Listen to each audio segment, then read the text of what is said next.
coming up from the Northeast Live studios in Guwahati. Northeast Tonight with Wasbir Hussain.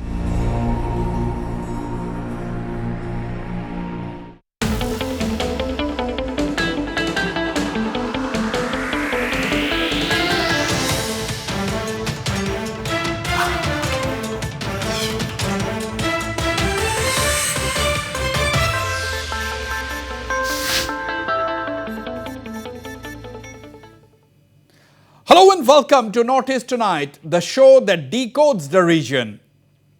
The government of India, currently trying to land a final push to resolve the Naga political problem, is confronted with another sensitive demand, that of a separate Eastern Nagaland state being pushed forward by the Eastern Nagaland People's Organization, or ENPO. The ENPO wants creation of a separate state by carving out 6 districts inhabited by 7 tribes located along the Indo-Myanmar border in the present state of Nagaland.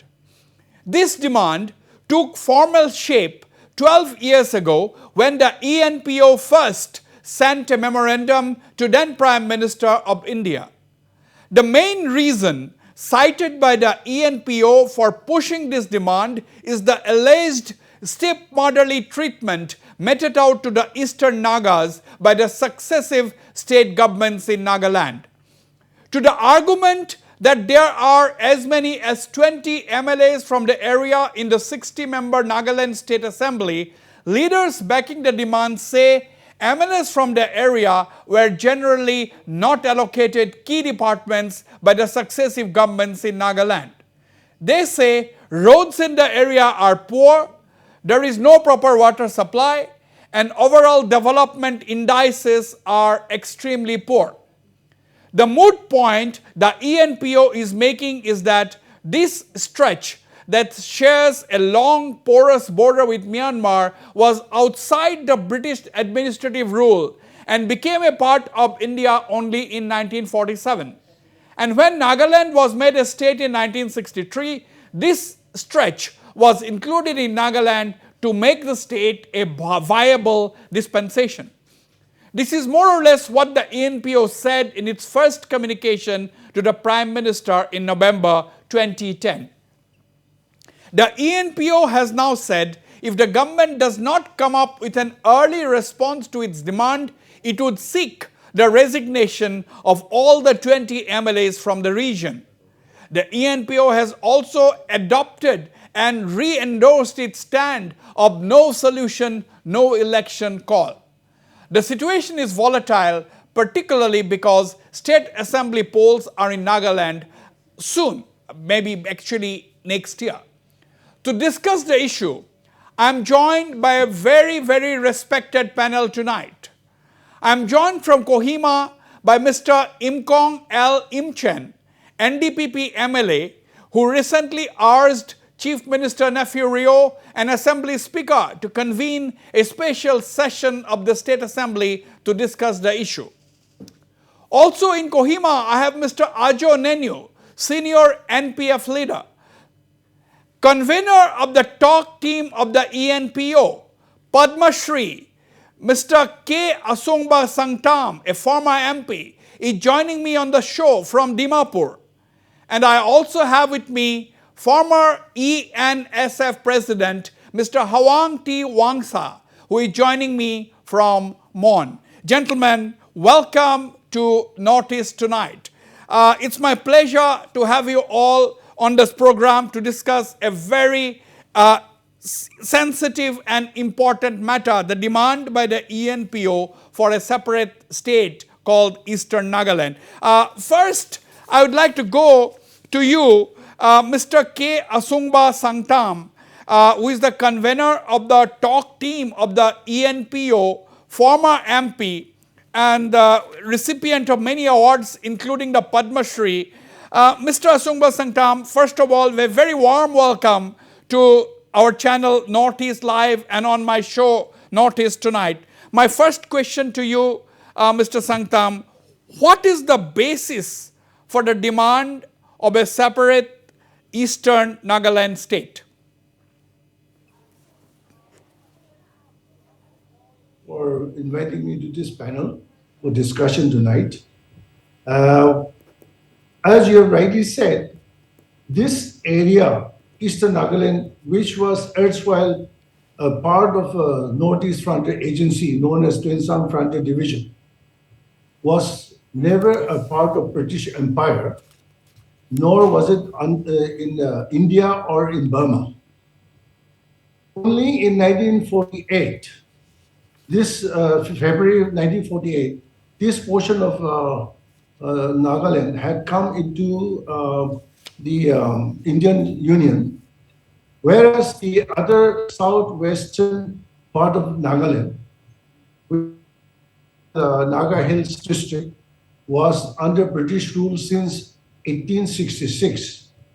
And then when the independence came, this became a part of the district within the Indian Union with Ministry of Home Affairs. And when the Eastern Nagaland came into the Indian Union, we were left with the External Affairs Ministry. Governor was asked to look after and administered by the advisor. And then in the year 2056, the erstwhile Naga Hills district and the Tuensang Frontier Division, which later became the Tuensang district, was amalgamated to become the Naga Hills Tuensang area, and it was known as, in short, NHTA. But that formulated into a state in the year 1963, and it was assimilated. This Tuensang district and the Naga Hills district became one, and the splinter of that Naga Hills district, one of the portion became Mogokchung district. Therefore, when the 13th Amendment Bill of the Nagaland State Act 1962 was promulgated, the state of Nagaland formed the 1st December 1963. Now, because of the backwardness, the entire Tuensang district never had any experience of democracy, never had any exposure. Rather, the British called it the excluded and Areas. unconquered, unoccupied area. And therefore, the very fact that the government of India looked at that this portion should be kept aside and form into a regional council with 34 members. Now, while forming the state assembly, the seat was created for 46 members, where 40 were from the erstwhile Naga Hills district, and Tuensang district was chosen out of the regional council with 6 MLAs. Now, when the matter started with all those which were already there, the public started making hue and cry, because when we were almost same population area of the both Naga Hills, both Kohima and Mogokchung district, we were given only 6 seats in the assembly, and whereas they were having 40 assembly seats. Then in 1968, the seat from 6 was increased to 12.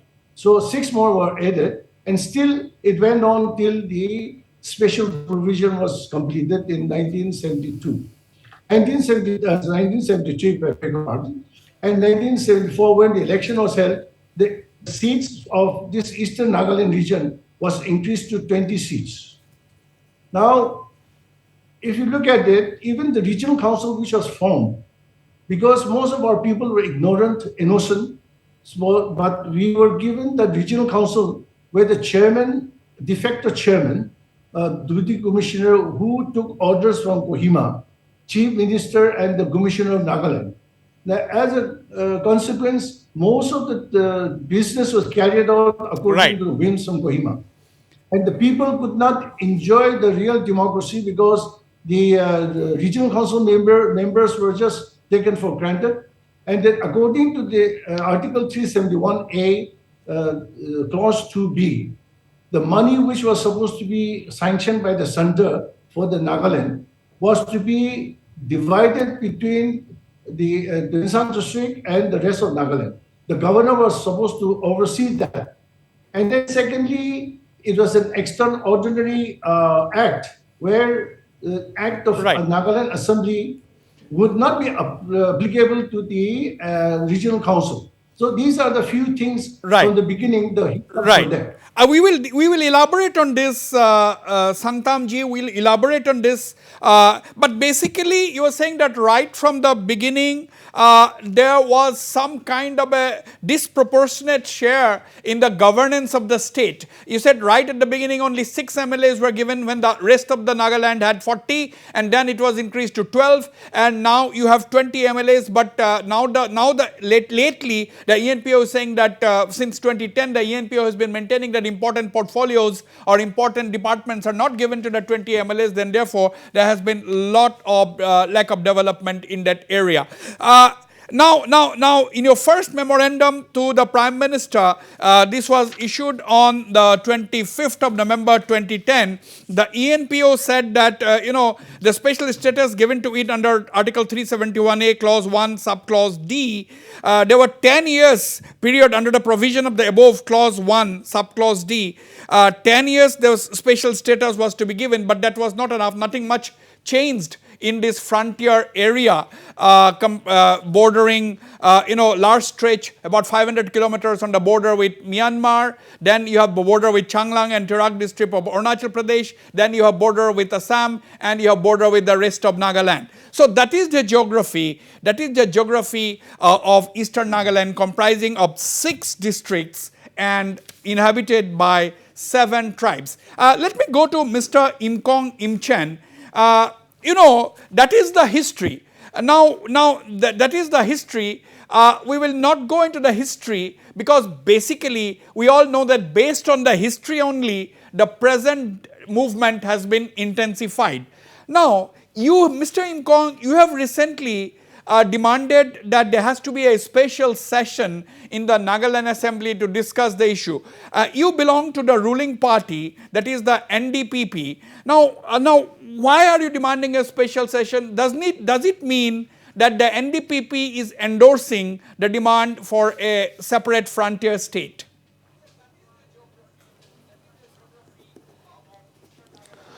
Well, I should not say like that.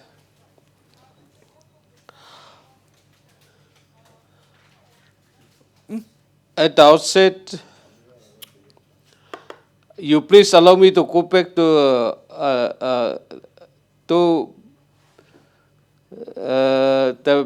the beginning side. I was a small-time party worker in the Congress Party, and then I was told that there's going to be a economic seminar to be presided over by the Chiki Pillai, the then Joint Secretary, Ministry of Home Affairs. I was interested to participate in that seminar, even though I was only a mere public. Therefore, I went to Kohima and then inquired from the Chief Minister. Mr. Isi Chamir was the Chief Minister, and our Oku, Asungba Samdam was, I think, he was in the Lok Sabha. Now, Chief Minister told me that this seminar was being conducted without his proper knowledge and without proper information to the state government. So I told Chief Minister that in that case I smell red, and I went back to Mokchong without going to Tunsang, because we are emotionally and sentimentally very close to Tunsang. That's why I thought that if Chiki Pillai is coming to Tunsang, I should go and participate. but I could not go. Now after that, G.K. Pillai conducted another seminar in Mon district. And so many other activities was carried on. He was joint secretary at that time, in Yeah. charge of Northeast. Yes. But And Mr. Shivraj Patel was the Home Minister. was the demand part of the seminar? No. Was the demand discussed during the seminar? How is it linked? No. It was not discussed. About this, Frontier Nagaland was not discussed at that seminar. But the starting point was G.K. Pillai's initiative of the seminar thing. Now, after that, this ENPO came into existence. And later on, the Frontier Nagaland demand was also generated. And after that, Mr. G.K. Pillai becomes the Union Secretary Home, the most powerful secretary in the Yeah. Indian bureaucracy. Yes. So Now, therefore, when the Tunsang in Mon and there's a few other districts, Eastern Nagaland, there's, they call it ENPO area, having 20 MLAs, and in a house of 60, it is 1/3 of the house. And then ENPO demand for statehood cannot be taken lightly. that is the moot point. That is the It has moot. to be taken that with is all the moot. seriousness, and then, yeah, I'm coming to that point. We have to take up this issue with sincerity and commitment. And therefore, I thought in my own way, in my own behalf, I thought that since our 13th house is already over, and waiting for the 14th house to come, and therefore, unless the Honorable Speaker and the leader of the House and the Chief Minister convene a special session, there is no scope for convening any assembly session. Now, I thought that it will be little irresponsible in our part, the incumbent members, that without discussing anything on the demand of the ENPO people, if we pass on the problem to the 14th house, the new house, it will be amounting to irresponsible behavior of the incumbent members of the 13th house. Therefore, I propose in my own capacity Right. that the Right. special session Right. will be summoned and then discuss the matter and trippier. Okay. But Okay. it is up to the Honorable Speaker and then Chief Minister and leader of the House. Right. Right. Mr. Imchan, I would like to To stop. someone- to I'll someone- come back to you. Mr. Imchan, I'll come back to you. Let's have the opening remarks briefly from the other panelists. Now, the moot point which Mr. Imchan is saying that the Eastern Nagaland, the areas representing Eastern Nagaland or comprising Eastern Nagaland, quote unquote, has 20 MLAs, which is 1/3 of the strength of the Nagaland State Assembly, and therefore the demand for Nagaland, Eastern Nagaland, demand for a frontier state comprising the Eastern Nagaland areas cannot be taken lightly. That is the moot point which Mr. Imchan is making, and then he said that he has made this proposal, this demand for a special session of his own volition as in his individual capacity. That's what Mr. Imchan is saying. I will get a response from Mr. Ajo Nenyu, the leader of the Naga People's Front. But before that, let me go to Mon. Mr. Hwang Wangsa, the former president of the ENSF. Mr. Wangsha, you see, we have seen many statehood demands.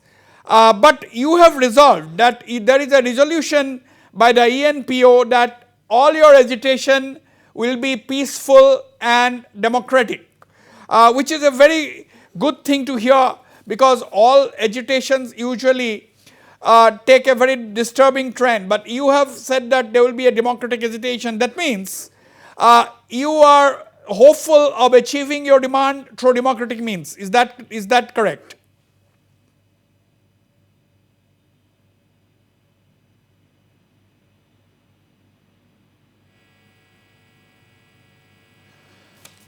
Okay, Mr. Hwang is not in line. I've lost the connection. Now, Mr. Ajo Nenu, leader of the NPF, you've heard your colleague, Mr. Imkong Imchen, saying that, 20 MLAs representing an area, and there is a demand coming from that area that there has to be a separate state by bifurcating these 6 districts. And they are saying that there has been total underdevelopment, there has been neglect of the area right from the beginning to now. Successive state governments have deprived the eastern Nagas of development. There has been absolutely no facilities, no infrastructure. They are saying that educational facilities are also not there. So what do you think, how do you look at this issue? First of all, I want to thank for having me analyst once more.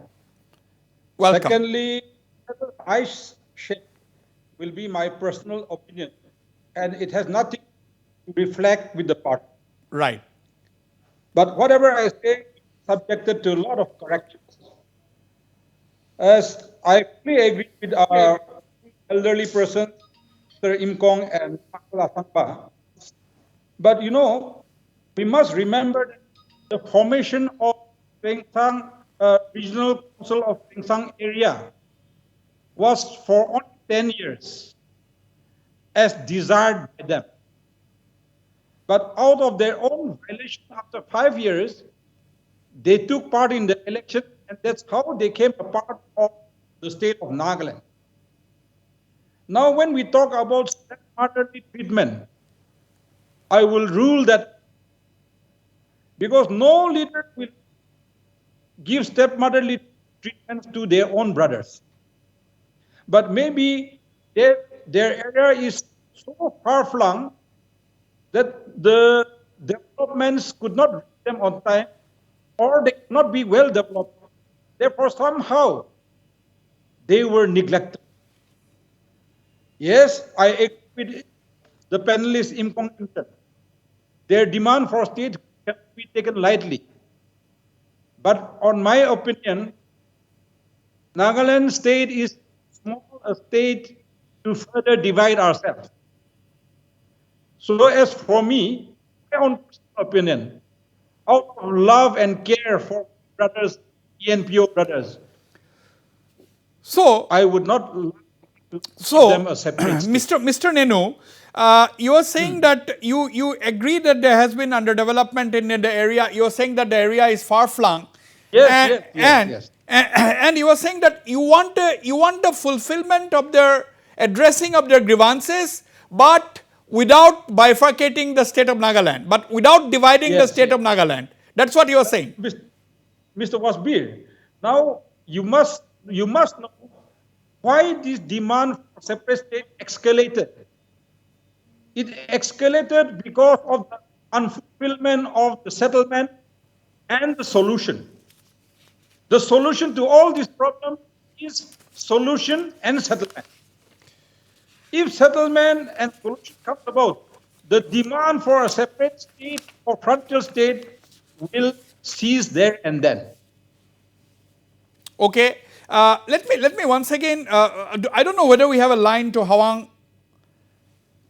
I don't know whether I have a line to Mr. Hwang Wangsa. Okay, we don't have a line to Hwang Wangsa, but I would like to once again go back to Mr. Asungba Sangtam.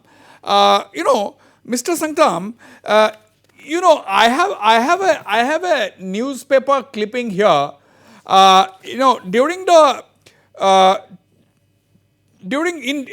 Just before the Lok Sabha elections in 2014, Mr. Nitin Gadkari, who was then the president of the BJP, he had come and held a meeting and discussions in Tiwensang, where Mr. Gadkari, he slammed the NPF. I will take a reaction from Mr. Ajo Nenu a little later.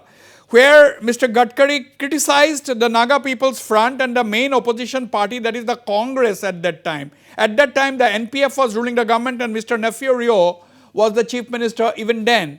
He said that, the area is completely underdeveloped, there are no roads and so on and so forth. And Mr. Nitin Gadkari has said that if the BJP came to power in 2014, they are going to seriously consider or look at this demand for an Eastern Nagaland. Now, have you met Mr. Gadkari recently? What is the stand of the BJP now? Have you had discussions with the BJP leadership, with the present BJP leadership? Mr. Wasbir, are you asking me? Yes. Yes. Actually, I'll tell you one thing, little correction I'd like to give. Imkong Injun is like my brother, who is very outgoing and who is emotionally for Eastern Nagaland. But there was one statement which he has made that when the seminar was held in the Mon in Tuensang, I was rather sharing it, but this was actually delayed by 2 years. The state government did not want to have the seminar, and that time G.K. Pele was joint secretary, as he rightly said, but the minister was no other than Mr. L.K. Advani. Okay. However, when Mr. Kamal Pandey was the Home Secretary, he had written to the state government and he said that if the state government is not interested, we are going ahead with the seminar. So we had the seminar only after 2 years of its initiative. So that's one thing. And coming back to the question that you put, yes, in 2012, the BJP state unit, and they had actually forwarded to the regional unit and unit organization sent out to Nitin Gadkari, and Nitin Gadkari, getting the report, came to Mon and Tuensang. On his arrival, he had a huge crowd in front of him, and he said that if BJP came to power in 2024, 2014. BJP would, 14. pardon? 2014. 2014, if the BJP came to power, they would support the cause of Eastern Nagaland to attain the statehood. And then he said, also reiterated that he said he would also debate on the floor of the House in favor of the Eastern Nagaland demand for statehood. So I think there's no Right. Now, problem on that. Yeah. Now, as far as the Sangtamji, Yeah. Sangtamji, my question is now in the recently, has the ENPO met with any leadership of the BJP? Have you met the leadership of the BJP now? Have you placed their demand before Prime Minister Narendra Modi? Have you met Mr. Amit Shah? Have you met Mr. JP Nadda? Yes, I'll come back to that. So I will give a breakup. In 2014, when the BJP came to power, I had, with my colleagues, went and met Mr. Rajnath Singh, who was then the Home Minister. After giving a patient hearing, he said, yes, we'll have a tripartite. So I said, no, first we must have a bilateral with the officials of the Home Ministry, with ENPO delegation. Then after our argument, let the state government officials join us and to check whatever we have spelled out before the central government to be able to compare whether we said the right thing or not. Now, under this fourth bilateral talks were held.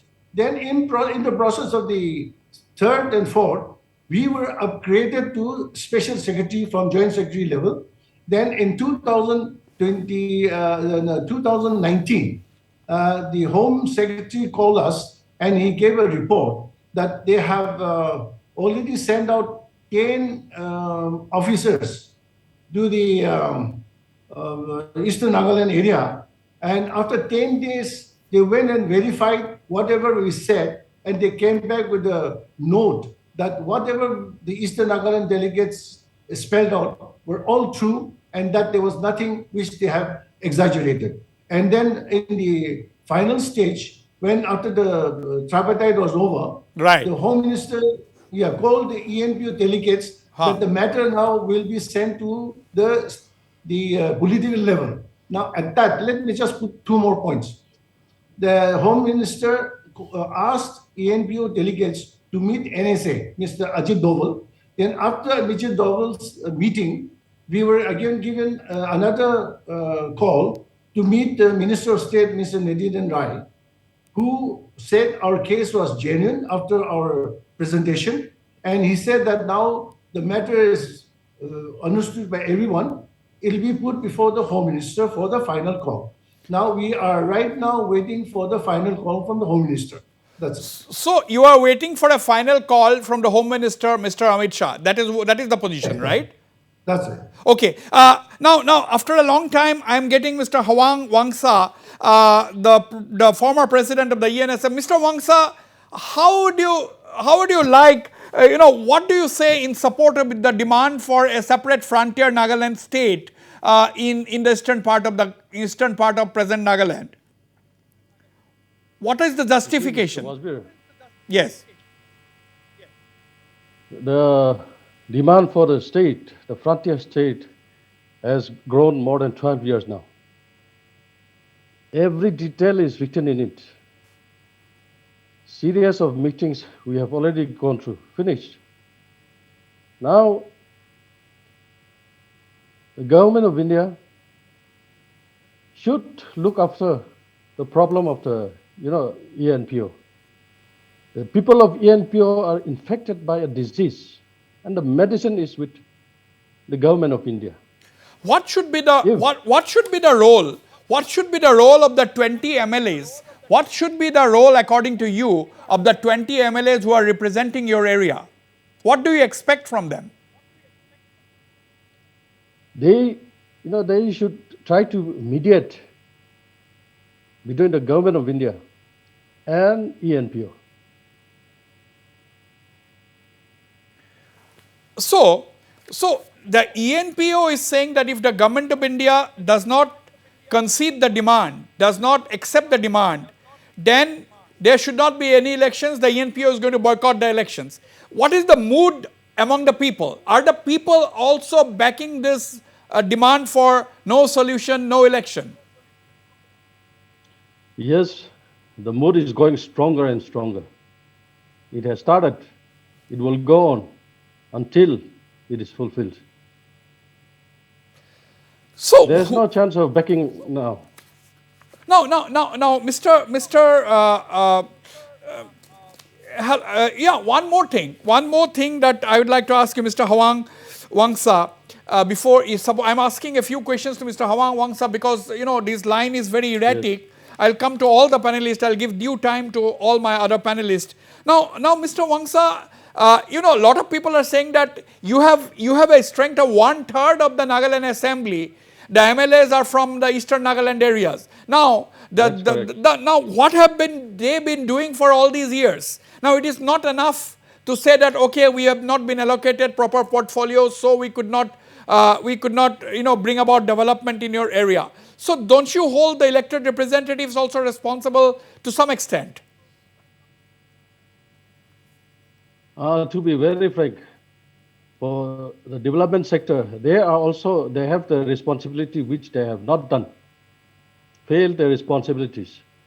But all the blame should not go to them also. Because, our people, most of the elected members, their capacity, their caliber, they cannot reach the other standards. It's all because of our education backwardness. Right. Let me once again turn to Mr. Imkong Imchan. Mr. Imchan, there is a terminology. I was looking at the representations by the ENPO. The term is used, we are backward and the rest of the Nagas as advanced. Advanced districts, backward districts. Now, do you blame the successive state governments or not? Because it was the Congress, it was the NPF which has been ruling Nagaland. Mr. Ajon Neno, you can take this question. I was reading all these representations from the ENPO. It is mentioned backward districts, advanced districts, backward Nagas, advanced Nagas. Now, who is responsible for this?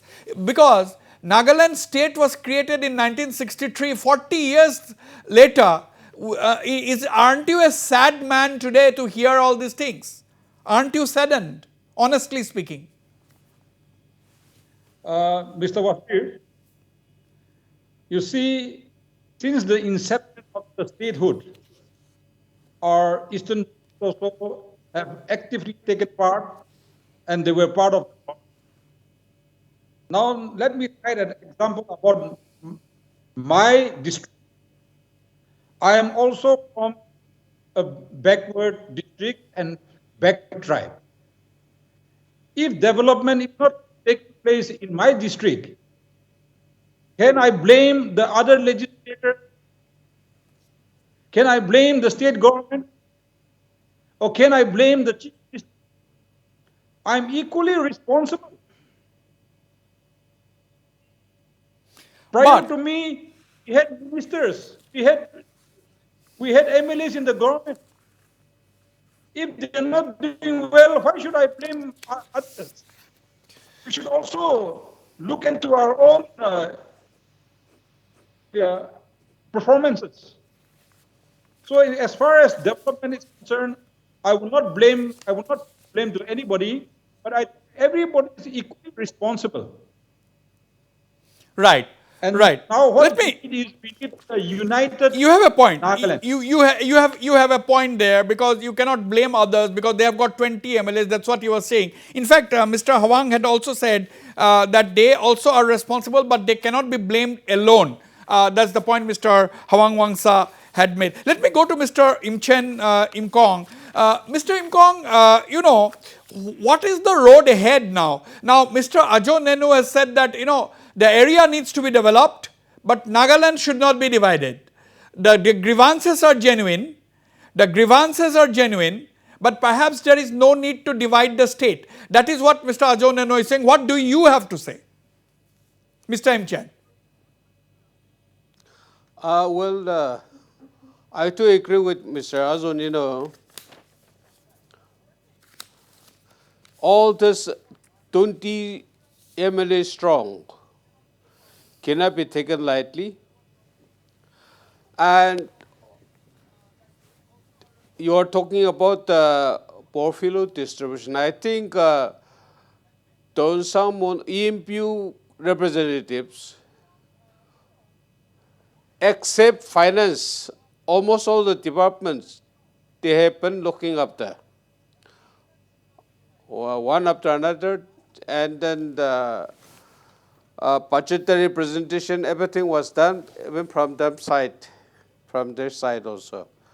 Now, they should also be held equally accountable if we talk about the negligence and then the discrepancies of the development.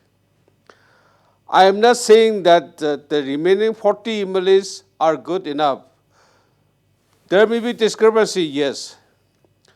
But these 20 MLAs are members of the parliament. Both in Rajya Sabha and the Lok Sabha, they have represented. And therefore, they should also be held equally accountable for all these lapses. Now, let me come to the division of the state. Yeah. Shall I? Yes, please. Okay, the fragmentation of a small state, especially a sensitive state, sensitive location like Nagaland and Northeast India. I think we have to, the government of India has to consider it rationally. And what will be the future India? Now, Northeast India is bounding the eastern part of the nation. If there is economic disparity, it has to be addressed by the government of India. Right. And moreover, as you have rightly pointed out, not only Chiki Pillai or Nikin Kakare, the government of India, especially the Ministry of Home Affairs, during UP1, I may like to mention it, UP1, patronage were given for this movement. And therefore, the government of India, it is the constitutional mandate of the union government to grant statehood or not to grant the statehood. Number one. Number two, the financial resources, financial grant, it is with the union government, not with the state government. Northeast India, economically, it has to be built up a strong and viable state. To me, the whole Northeast India should be viewed as a single economic entity. That is Mr. Now, Imchen, Mr. Imchen. according to me, Yeah, very briefly, yes. yeah. Hello, To me, can the I whole come in? Northeast region, being very sensitive, it should be Wasbir, can I come taken in? as a single economic Okay, entity. okay. And then even consider special economic dispensation, economic package Right. for at least a Right. year about 20 to 30 Right. years. I will come to you, Mr. Imchen. And then the- I'll come to you. me wrap up. Mr. Let me wrap Sanktam, up. Mr. Sanktam, you wanted to make a point there. Yes. Wasbir, I am thankful to all the panelists, but one thing I must plead before you, that some years back, a package of 300 crores was given to Eastern Nagaland. People did not know. The money was given to the state government, and nobody knows today where that package is gone. So all along, from the beginning till today, this misuse is going on, and people in the remote place. You see, one thing is that these 7 tribes who are occupying that eastern portion of the region, as I said, they were backward in all respect, economically, educationally, then in all respect, in the sense that per capita income also so low. Just listen to me. Yeah. Because if you miss this point, you'll not be able to catch on what I'm trying to say. Now, the thing is, today we have got almost 59 years into this statehood.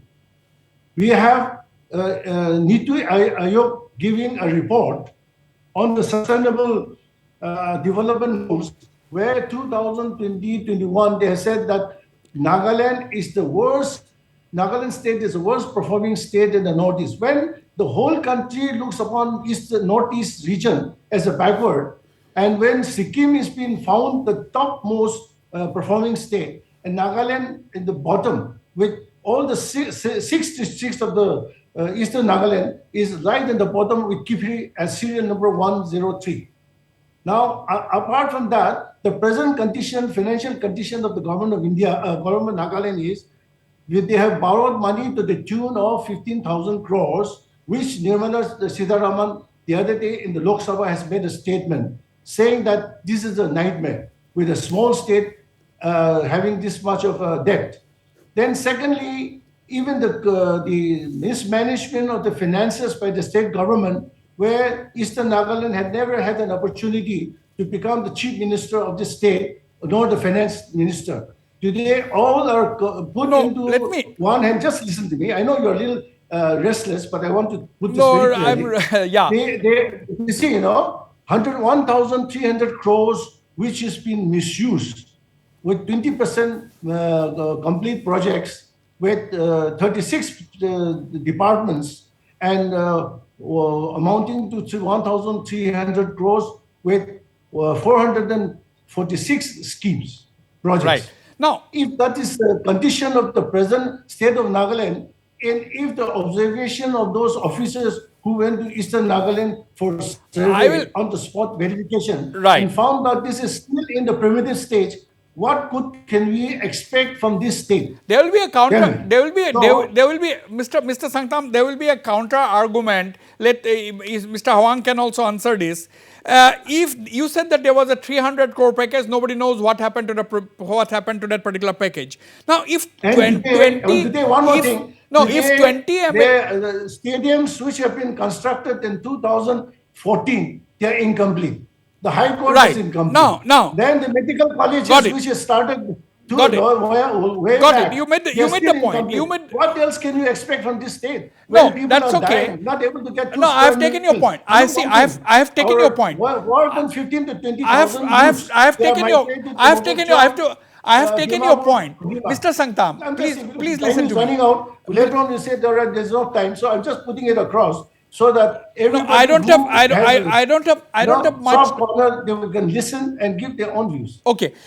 Now you have made your point, but my question to you, I'm coming to Arjun Nenu soon. Mr. Hwang, Mr. Sangtam has made that point that there was a 300 crore package and nobody knows what happened to the package. But if 20 MLAs cannot make a noise, if 20 MLAs, which is 1/3 of a state assembly in a small state like Nagaland, cannot raise their voice to these 300 crores, don't you think that your own leaders, forget the chief ministers, respective whoever was the chief minister in the last 50 years, there have been a lot of chief ministers, whether it was Jasoke, whether it was Jamir, whether it was Vamuzo, whether it was Rio, whether it was Jeliang. I mean, there were lots of chief ministers. Now, my point is, if the 20 MLAs cannot make a hue and cry, don't you also hold them responsible for failing their own people? Okay, Mr. Wasbir. I am in the panel from MON. You are getting the test of the network, right? Yes. Number one. Yes. Number two, I don't blame the 20 MLAs, not all of them. Most of them are handpicked. Let us come to reality. Most of them are handpicked. I have mentioned you earlier. The capacity, caliber, I'm coming to that. Most of them are handpicked. Another is, let us take the example of a train. Even the train, it goes fast, however fast it may be. The head will always be ahead and the tail will always be the back. So, for our survival, for our future, we have to change the track. You got my point? Yes, absolutely. We have to change the track. Change the track. And that is the change the track so that we can live as others. And now I'll tell you another thing. I have witnessed many people from Delhi coming to the eastern areas to visit the eastern areas, but most of them were stopped in Dimapur and Kohima. Secretaries, state ministers, central ministers, complaining about weather, the political situation, insurgency problems, all this. I'll have to take this discussion. Now I have noticed, 1 minute. Now I have noticed that the government of India is, coming directly to our districts. That is one positive sign that I am seeing with the new government at the center. Okay. I think they know the real problem and the sensitivity, as one of our senior has mentioned, the sensitivity, the recognizing the sensitivity of the Nagaland, especially the ENPO area, border areas.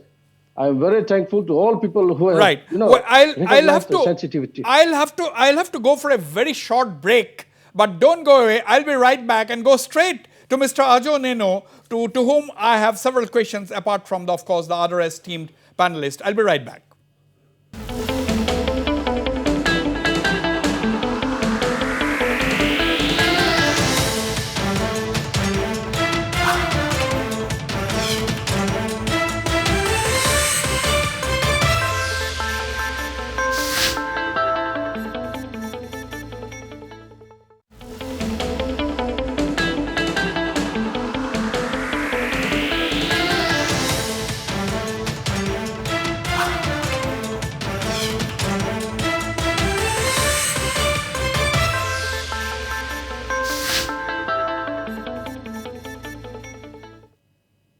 Welcome back. I'm going to Mr. Ajo Neno, the leader of the Naga People's Front, that's the NPF. Mr. Ajo Neno, there is a section of people who say that at a time when the Naga political problem, the discussions have reached an advanced stage, the intensification, the stepping up of the demand for a frontier state by the ENPO is creating some kind of confusion. This is the view of a section of people. Now, how do you react to this? What do you think? For me, this is not a confusion. I believe you take it in a very positive manner, and this will act as a pressure group for government of India to expedite solution or settlement, whatever. Because as I have stated earlier, this demand has been inside because of the non-implementation of solution or settlement. But Mr. Wasbir, let us look at it at two perspectives. One is the national security perspective, and the other is the financial and economical perspective. Both ways it's going to have a negative impact. In the national security perspective, so it's going to have a negative impact. In financial or economical perspective, also it's going to have a negative impact. So I don't think this frontier state will be possible. But nevertheless, as per my own research, the demand for frontier state has started in the year 1994, when the Naga Week was held in Kohima. From 1st December to 5th December. They're all Naga sections of Nagas, from Manipur, from Assam, from Myanmar, from Manipur, Arunachal Pradesh, and from the foreign countries part. Here, these ENPO brothers were slightly defected, and our South Naga brothers had taken the main platform in all the occasions. And there was where this feeling of negligence had arrived in our Naga brothers, I believe. And that's why the demand for frontier state escalated. Slowly by slowly, 2010, they have fought that demand.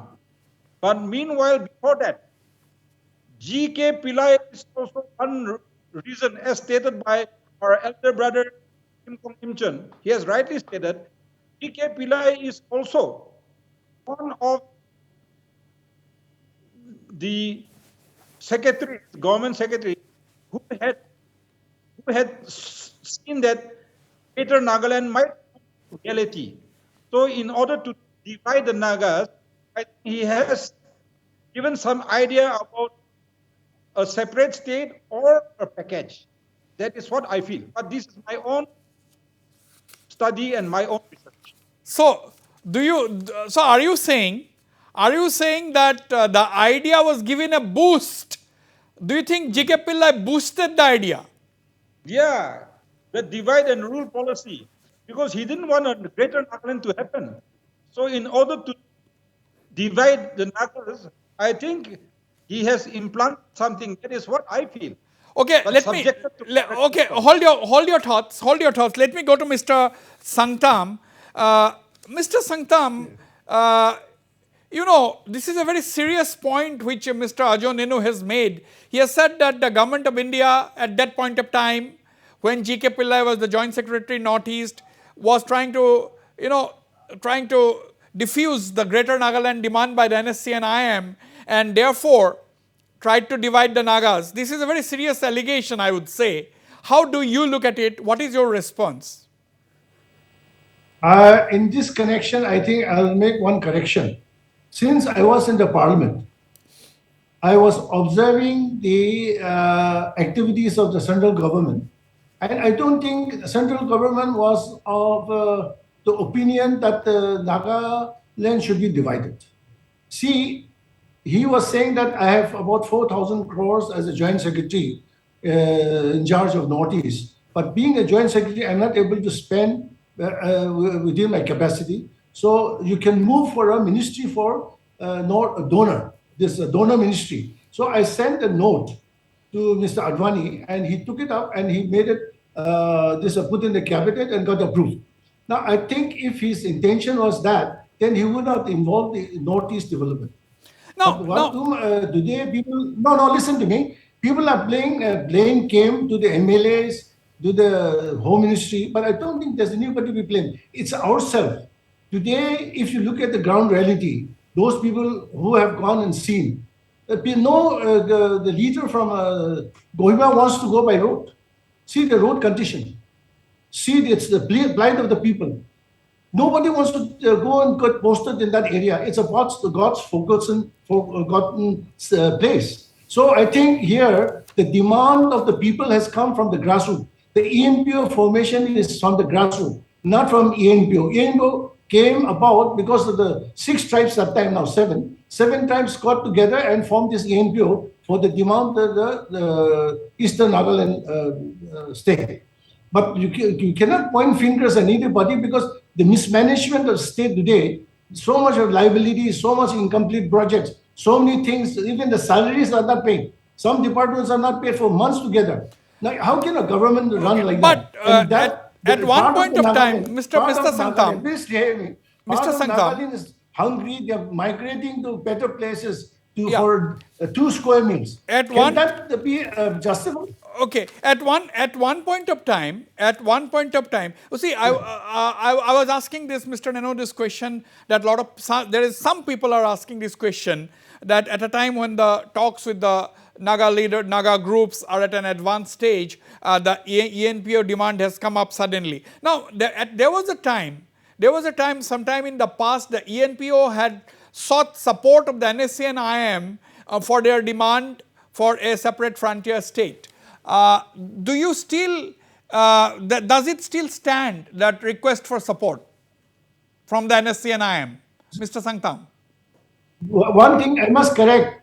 We have told very clearly to the NSM collective leadership as well as NNBG that today the Eastern Nagaland is demanding statehood from government of India, not from them. So we have also resolved that whatever peace process, they should come together and demand for a solution so that the Nagaland people can live peacefully. That's one aspect. Then recently we have met them, and then just listen to me. Yeah, I mean, I'm taking something bombardment to the listeners, but I must tell you, we have told them that whatever we have submitted those memorandum in 2010, 25th November, we have given the copy that this is an information to you since you people are asking us to give a letter to them. We said, no, we are asking from the government of India. So we cannot apply to you because you are also asking for sovereignty. We are asking for to remain in the Indian Union and to give a separate kitchen. This is about the kitchen. Or even national workers from Eastern Nagaland, they are also opinion that we should have a separate kitchen because it's nothing to do with sovereignty. So please don't make a mistake because our people are starving. They are not people look after, no infrastructure. No one wants to go to that God-forsaken place. So we are asking that the separate state be created for the Eastern Nagaland because in the periphery of the eastern part of the country where China is on the top, Burma is on the other below. So we are asking the government with that 240 kilometers of free movement regime which has been created by the previous prime ministers of Burma in India. People are having a lot of problem because 16 kilometers on each side, people are moving without any restriction, and this is causing big problem as far as the drug trafficking is concerned, human trafficking is concerned, and then arms have been trafficked. So this is creating some nightmare to the people living there. Nobody's spotted from Kohima about it. So it's time that government of India should think about it. It's a very strategic location, and if it is done, then one day I think we'll all shed tears. Okay. Now, let me go to Mr. Im Chen.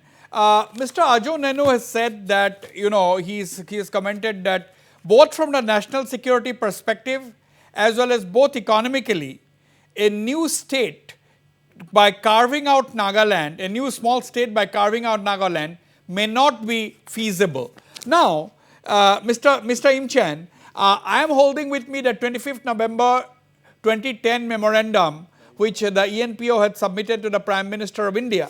There, in the background, they have said that, it was a separate region, as Mr. Sangtam very elaborately, succinctly explained that it was under the Ministry of Foreign External Affairs Minister and so on and so forth, that it was Tiwensang, was erstwhile Tiwensang Frontier Division of the then Northeast Frontier Agency. Then it was, when Nagaland was created, it was merged with Nagaland for the sake of feasibility of the Nagaland state. Now my question is, Mr. Imchen, if a frontier Nagaland is created by carving out territory, then will it be feasible? Will it be feasible? Mr. Sangtam is not with me, right? So Mr. Imchen is not with me. Asking me, is it? No, not you. Mr. Imchen cannot hear me. So Azoneno has already commented. Let me take that question to Mr. Hawang Wangsa.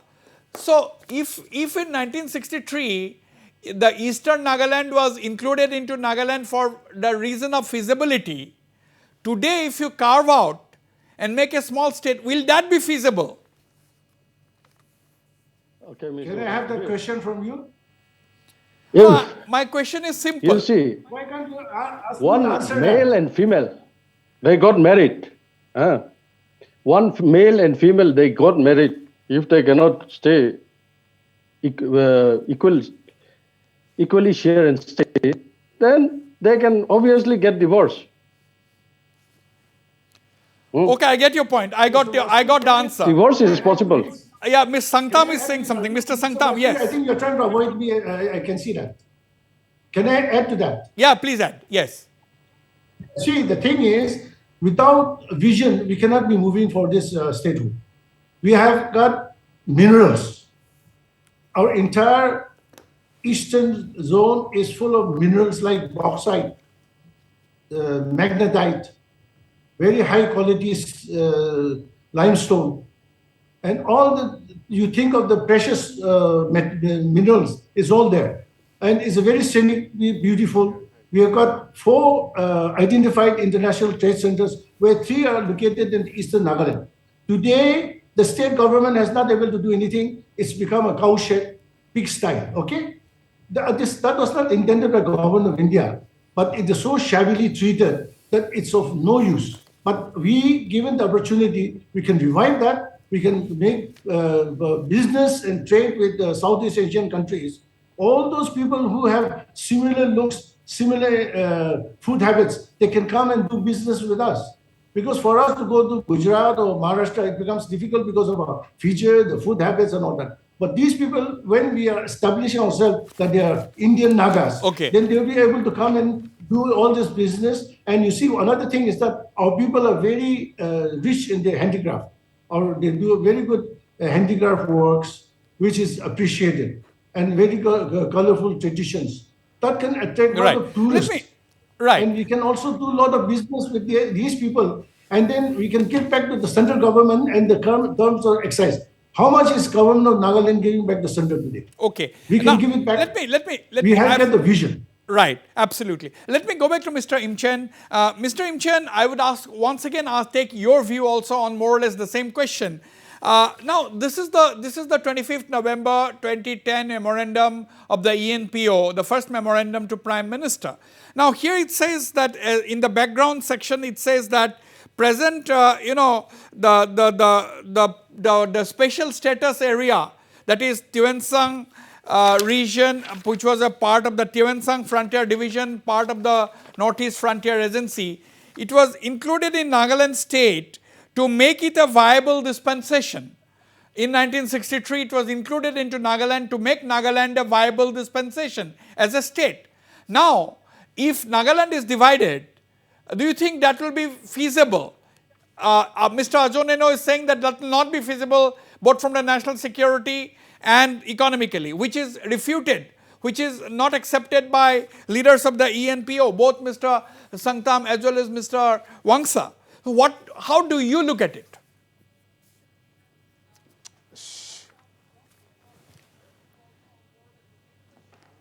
Ari. Hello? Yes, I can hear you. I can hear you. Can I talk now? Yes, yes. Hello? Okay. Could you kindly give me a few few minutes quality time? Yes, but in a discussion, you have to be little brief. Please understand. I'm sorry about that. Yes, carry on. Go ahead. I will, I was always brave.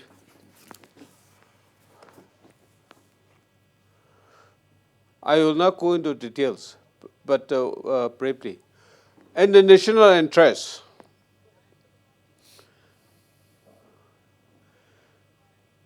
Do you think the government of India, in its wisdom, it will be wise to divide Nagaland again, fragmentation of Nagaland? I don't think so. Fragmentation of Nagaland, the smallest state in the Indian Union, I see no merit in it. But to address to the economic issue, developmental issue is a very pertinent. That's why I said the whole Northeast region should be viewed as a single economic entity and then take up the entire Northeast and a single economic entity basis, not routing through all the bureaucratic red tapeism. I am even up to opinion that Northeast region cases should be taken up on a single window basis, single window clearance basis for economic packages. Now, let us come to ENPO issue. ENPO area, no doubt, it is comparatively more backward than the rest of the Nagaland. That let us all agree. But it cannot be entirely thrown blame on the remaining 14 EMLAs, but entirely it has to be accountable for all the 60 EMLAs together. Right. It cannot be taken separately. Right. That is Now, that. We are not interested to create more problem, but we are interested to look as to how those problems should be solved. Now you are talking about the Naga political solution. Yes, I do agree with your view that ENPO issue has also added to the problem on the shoulders of the government of India today. It cannot be taken lightly. Even after the solution, ENPO issue will emerge. And therefore, it has to be taken entirely into consideration. ENPO issue has cropped up. Why? They are also human beings. They are also intelligent enough. They are also strategically important person to take up the issue and a strategic timing. Now we are talking that the Naga solution is already on the right track and about to come to a conclusion. Now rightly ENPO has issued the issue of statehood demand, fragmentation of sensitive state, bordering state.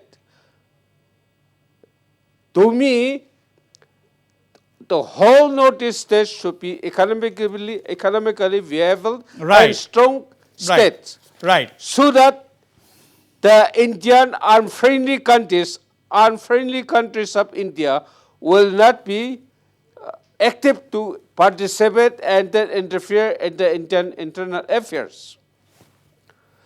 When economically viable and the strong states are there in the border areas, Let me absolutely. there is no room for unfriendly countries I have to noted. interfere in I have the noted all the. internal affairs. I have noted. I have taken note of all the important points that you have made, Mr. Imchen. Now, let me, before yeah. coming to Mr. Sangtam and That is what I wanted to You might be a voice. Mr. Hawang for the last time, let me go to Mr. Ajonenu. Mr. Ajonenu, that Hello. means the two main political parties in Nagaland, that is the NDPP and the NPF, are not in favor of division of the state.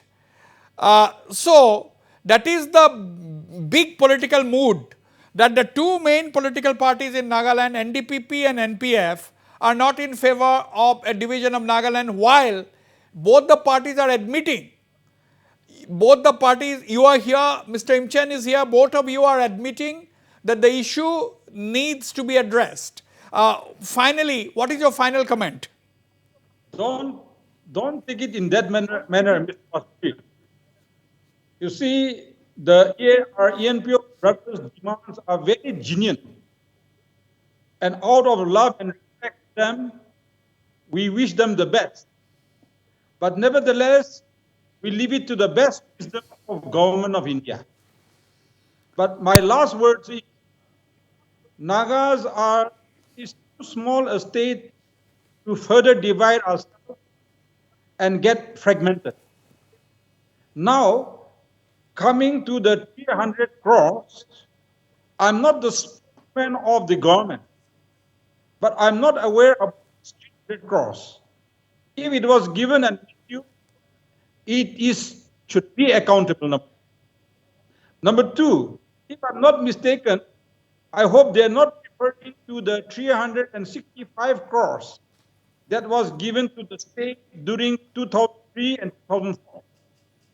Because that was given to wipe out the state budget state deficit. And so this 365 crore was given to the NPF government under the Chief Minister of Rio, the first then government to wipe out the deficit and to start with a zero deficit. So I hope there is no confusion in that. Right. Thank you. Right. Mr. Wangsa, from the conversation, I get an impression, despite the appeal by Mr. Azunino not to take it in that sense, the two main political parties are one with you. They want that the issue of Eastern Nagaland needs to be resolved, the backwardness needs to be removed, more attention needs to be given, but Nagaland should not be fragmented further. Do you get that sense? What is your road ahead? Okay. How are you going to move ahead? Regarding that, I think we have gone too far. We cannot come back now. Number one. Another thing, we have Nagas in Assam, Arunachal, Myanmar, Nagaland, Manipur. We are all Nagas, wherever we may be. Apart from Myanmar, within Nagaland also we are in different, Nagas are staying in different, states. Another point, if the government of India should fulfill our demand, I guarantee we Eastern Nagas will not be a liability to the state central government, but instead we will be, a part in growing the economy of the country. Okay. Because we have the resources. We know what to do. Okay. We are not going to be a liability. You are not going to be a liability. Eastern Nagaland is feasible economically. That's what you are saying.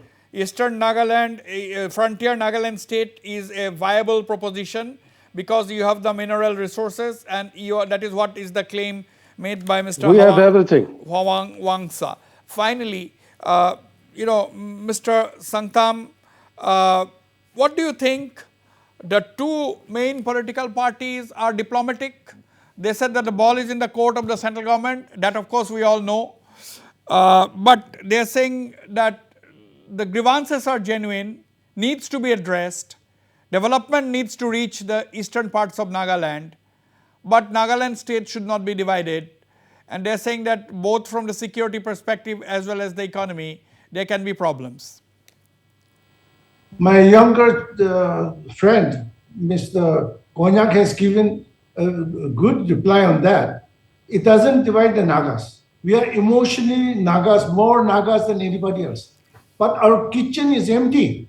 People who are in the eastern Nagaland, they don't have 2 square meals.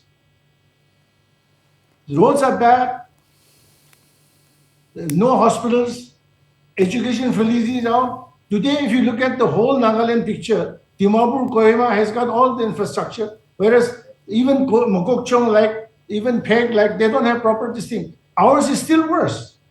And it is 21st century. If we have to depend on the present government, then I think we'll all be vanishing from that area, become slaves in other countries also. Because this is not a good thing. Are you really going to boycott? Are you really? Listen to me. Are you really going to boycott the elections? Adjudicated you. That's why you don't want to listen to me. Just listen carefully. I'm an LTV person. I'll give you some good lessons to you all. It's not fragmenting the place. You see, when the budget's been given for all of us and it's not reaching our area, how come this that? Because all the facilities is available in 2-3 districts. The rest is all okay. This point you have made. You have made. You have made this point, Mr. Sangtam. You have made this point earlier. No, you have made. We have to take it forward. You have made this point. No, please. Because I've been watching. Please. First time I appeared in your channel, but it seems you are avoiding me. Thank you no, so I'm much, not avoiding you. No, you have made this point. You have made this point. You have made this point that budget allocation is poor.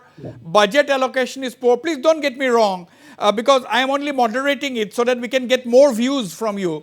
That is how we do the debates, because there is a limit of time. So my question is, you have made this point, there has been deprivation, there has been discrimination, there has been fund allocation has not been proper compared to the other states. Your kitchen is empty, people don't have square meals. This is the point you have already made. My question now is, are you serious about the election boycott call if a solution is not found before the next elections in Nagaland?